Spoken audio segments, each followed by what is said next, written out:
Today's topic, Columbus. Columbus has a few misconceptions running around him about the history of the Americas. Today, in today's video, we'll be looking about some common misconceptions about America and Columbus, and did he really discover it?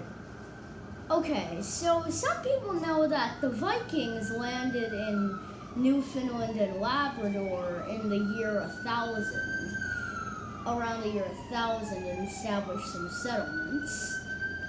And some people will try and tell you that the Vikings discovered America, or at least were the first Europeans to discover America, because they landed about 500 years prior to Columbus landing in the Caribbean. But I don't think that's true, because even though we do know that the Vikings did land in Canada in that era and time period, it's not totally agreed upon, and some historians and scientists will even say that it's not true that the Vikings landed in Canada, and they actually landed further south, because there's records of the Vikings landing as far as Nova Scotia and even into New Brunswick. So it's not even sure where the Vikings landed in North America. We just have fossil evidence that they did, and even if they did land, they weren't there for a very long time. They didn't create a relationship with the Native Americans, and they didn't stay for very long. So Leif Erikson and his boys were like, okay, we came here, and then just a couple years later, they were like, well, there's nothing here, so we're just gonna leave. And then they packed up their ships and went to Greenland. And that's pretty much the Vinland colony explained. That's pretty much it. But today's video is not about Vinland, it's about Columbus. And Columbus landed in the Americas. He set sail in 1492. Well, maybe he landed in 1492, I don't know. But all I know is that by the 16th century, the Spanish had settlements in the Americas. And by the 15th century, they even had settlements in the Americas. And, however, some people, including me, think that Columbus was not actually the first European to land in the Americas. And some people even think that the Vikings weren't the first people to land in the Americas. Because there's been evidence all around the globe that there's been fossil evidence and there's been other stuff that somewhat supports the idea that there were Europeans coming to North America and South America before the Columbus voyage, the famous Columbus voyage. So the first theory we're going to look into is the Romans. Now this one's a little bit not as straightforward, but there are evidence of Roman sculptures that look a little bit like this, your classical Greek architecture. That was a horrible drawing. I'm sorry, guys. I'm actually just going to erase it from the face of the earth so no one has to see it again. But you get the point. There was Roman sculptures in all over the Caribbean and South America that were found. And some people who were a little wild with their ideas, thought this maybe meant that it could be there could be Romans who accidentally landed in the Americas. There's also been some evidence that there were Romans who accidentally landed in Africa, but that's even less of a prominent theory.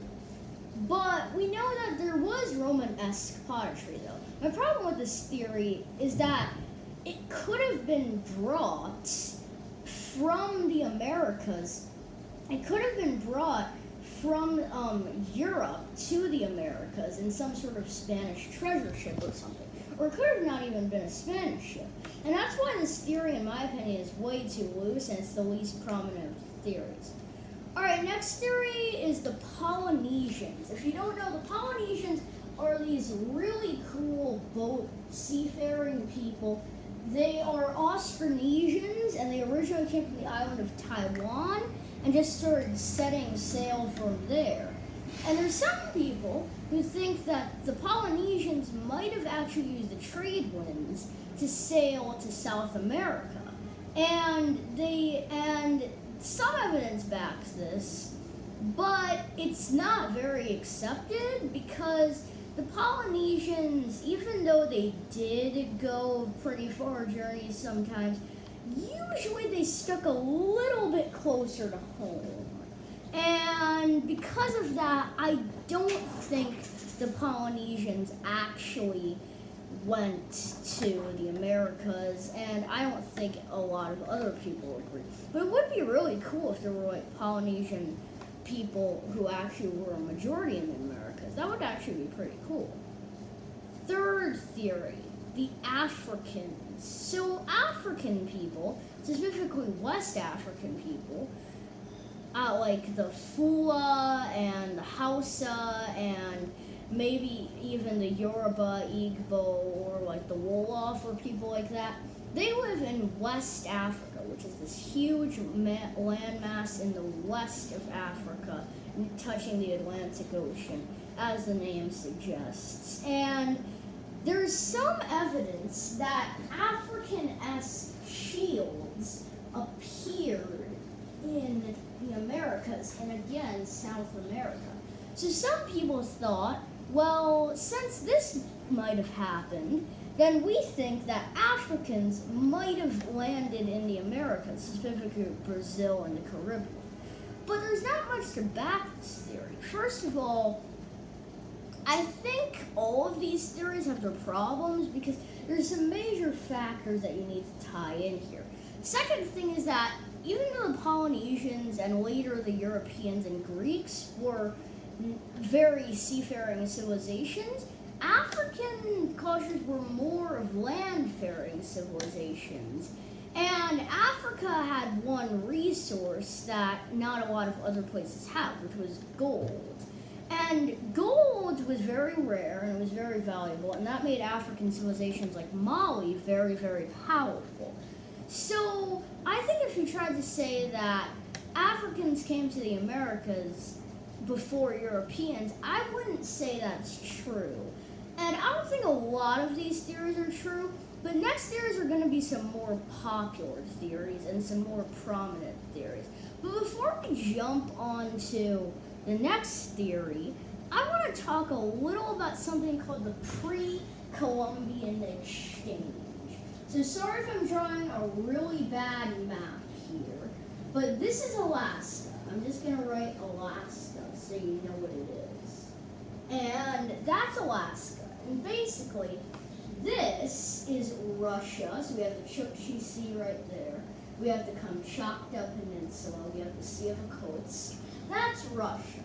Basically, there used to be this thing. There used to be this thing called the Bering Land Bridge, which used to connect Alaska and Russia. And that land bridge enabled humans to walk over into the Americas. Now, these humans were Paleo-Native Americans and Paleo-Indians. I should have said Paleo-Indians first, I'm sorry. But basically, Native Americans or Indians crossed through this land into what is the North American continent, into Canada and into later the United States. And quickly, they started to diverge like any other culture. And some of them went down to Mexico, like the Aztecs and like the Yucatecans, who were related to the Aztecs and some other peoples. But another groups of them went east, like the Algonquins of the Northeast and the Athabascans of Canada and the Southwest. And that's what most of these people ended up doing. Some of them went to the Caribbean. Later, they went into South America. But there's a weird paradox that some historians think that might have actually not happened the way that I'm describing it. So there's four main theories about the Indian/Native American migration into the American continents. The first theory is a theory that Native Americans originally came in from the eastern shore of America and landed in present-day Nova Scotia. But this is really not backed up because there's no real fossil evidence to support this, and it's the least supported of the theories. The second idea is that humans came on the coast using boats and went down to the Maya region. This is a fairly goodly supported theory because there's bones in the Aztec and Maya regions dating before bones found in the California and Cascadia regions. And by the way, Cascadia is the area in the Pacific Northwest. It's like Oregon, Washington, British Columbia, and the south part of Alaska, and maybe even Northern California. But there's some theories that this happened and humans actually used ships. There's another theory that says that humans went through the middle of the American continent, like through all this land, traversed the Rocky Mountains, and eventually made it into the basin in Mexico. This is also very true, and in fact, it's very widely supported that there could have been a combination of both of these theories, instead of just one of them. In fact, that's what you'll see a lot of here. And the third theory is that humans came in through the Arctic, through this way. This isn't very widely supported though, because Inuktitut cultures emerged from Greenland originally and traveled west, and some of them later traveled back eastward. But this doesn't really make sense. And there's some argument on that also. I might make a later video on it, but it doesn't add up really. So those are the four major theories of how Indian/Native Americans got to the Americas. Now, Native Americans were really cool, and this is a very bad, actually no, I'm not even gonna draw the Native American. But they had a bunch of cool stuff, like arrows. They had a bunch of cool arrows, and that's what they used to fight. They also had tomahawks, which were like sort of like boomerang knife kind of thingies that they like spliced the colonist's head with. There's a lot of weird legends about tomahawks, and they had teepees, which are their homes. Some of these use teepees, mostly the nomadic tribes like the Sioux or the Dakota, some of which are like the same thing. But those tribes sometimes used horseback, like the Comanche.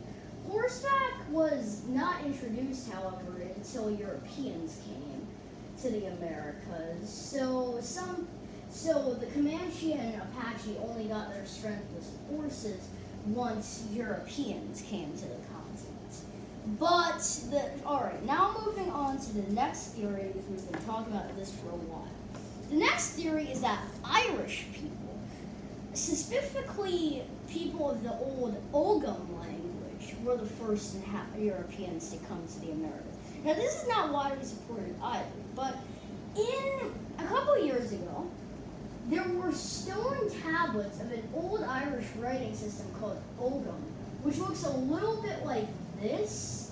This is a horrible thing, by the way, but that is what the Ogham language might have looked like. And they were in the Virginia and Maryland region. So this led some paleontologists and anthropologists and other scientists in general to believe that Irish people actually came into the Americas before any other Europeans. However, the Irish were not very technologically advanced than the rest of Europe at this time. They did have cities and towns, but Ireland, or Hibernia, as the old ancient term for Ireland was called, was not very populated either. the Celts lived there, and they sometimes used this writing system, but it wasn't very widely used to the point where it could have been a thing that might have been brought over. This also could have been brought over by the English or other Europeans when they came over to the Americas. So it's sort of like the case with the Romans, where it probably didn't happen, but it could have. And there is one strong piece of evidence that backs up this claim, however, and that is that in, I think, the 1970s or 1980s, maybe even 1990s, there was this Irish-American person who decided that he wanted to prove that these early Irish settlers could have done this. So he built an old Irish canoe and sailed across the Atlantic Ocean to Ireland, proving that it could have actually been possible for these old Irish settlers to actually make it to the Americas. Now, the last theory we'll be looking at is the Basque/Portuguese theory. And in this theory, in my opinion, is my favorite theory out of all of them. And this theory is actually not by any other culture group, but it's actually by Europeans themselves. There is evidence, very strong evidence, that Portuguese and Basque sailors, fishermen, used the trade winds from the European continent to the American continent to fish cod around Cape Cod in Massachusetts.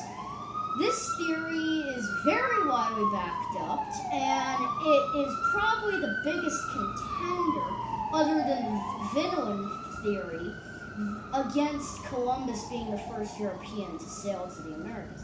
But who knows? It could have been Vinland, it could have been any of these other theories, it could have been the Portuguese fishermen, or it could have just been Columbus. Now finally, after 17 to 16 minutes of talking about other theories, we're finally going to get to Columbus. So Columbus was a Genoese captain, merchant, sailor, all of the shebang. He went to many countries and tried to get their leaders, like Portugal and Genoa and Venice, I think, too, to find a new trade route to India. Now, the Portuguese thought that going around Africa was a better route to get to India, which is right here. And the Portuguese succeeded in their theory, and they became the maritime superpower. However, Spain, after a lot of trial and error, were able to accept Columbus's proposal, and they went to this new land, which was America. And Columbus ended up landing on the Caribbean islands. Now, when he got there, there was some sort of mixed relationship with the natives. This is all very controversial about what actually happened between Columbus and the natives, but it's most widely agreed upon that he got to the natives and decided to start trading with them, but then to a lesser extent or something like that, he was able to extend his power to the point where he stopped trading with the natives and started becoming more hostile. And other conquistadors, which the Spanish called them, even after Columbus died, were able to project power in the Americas, like Hernan Cortez and Francisco Pizarro, who respectively conquered the Aztec and Inca empires. And later, many conquistadors ended up conquering the Maya Empire and civilizations in the Mayan region. So I hope that cleared up some things, some common misconceptions that you might know or think or believe about Columbus. I hope this video was helpful for you. Stay tuned. This is Matt Man signing off.